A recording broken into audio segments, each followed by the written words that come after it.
কয়েক মিনিটে আপনি হাজার হাজার বছরের রোজা রাখা, নফল সিয়াম পালন করা, হাজার হাজার বছর নফল সালাত পড়া, নফল নামাজ পড়া সওয়াব কয়েক মিনিট আপনি অর্জন করতে পারবেন। বলবো পদ্ধতিটা? সুবহানাল্লাহ।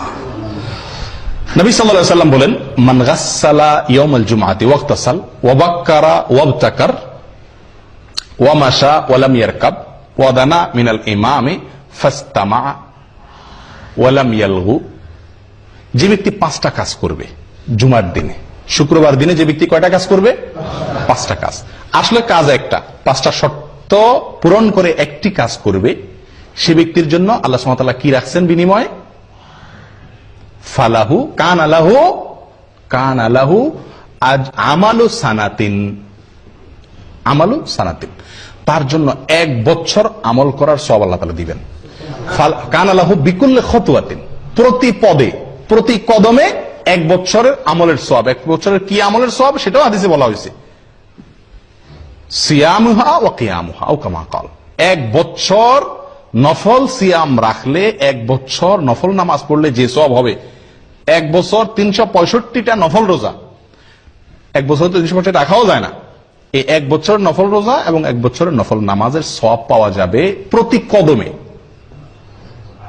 জুমার দিনে আপনার বাসা থেকে মসজিদে আসতে কত কদম দূরত্ব আছে সেটা আপনি যদি ধরেন 100 কদম দূরত্ব থাকে, এরকম তো আমাদের সবার এর বেশি থাকে, বরং 100 কদম দূরত্ব থাকে, আর 100 কদম হেঁটে আপনি মসজিদে আসছেন, 5 শর্ত পূরণ করে আপনি মসজিদে আসছেন 100 কদম পূরণ করে, তাহলে ওই জুমার দিনে ওই কয়েক মিনিট যে আপনি হেঁটে আসলেন, তার বিনিময়ে আপনি 100 কদমের বিনিময়ে কত বছরের নফল রোজা সওয়াব পাইলেন?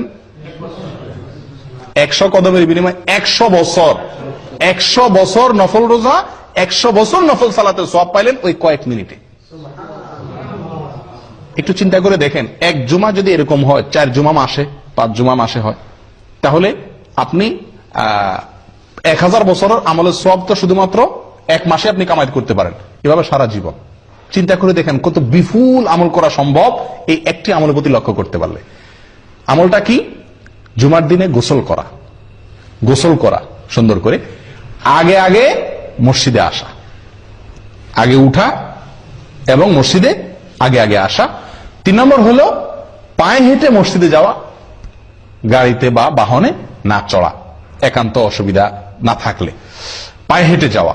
4 নম্বর হলো ইমামের কাছাকাছি চলে যাওয়া, দূরে না বসা, সামনাসামনি বসা, কাছাকাছি বসা। 5 নম্বর হলো মনোযোগ দিয়ে খুতবা শোনা, কোনো অনর্থক কথাবার্তা না বলা। কয়টা?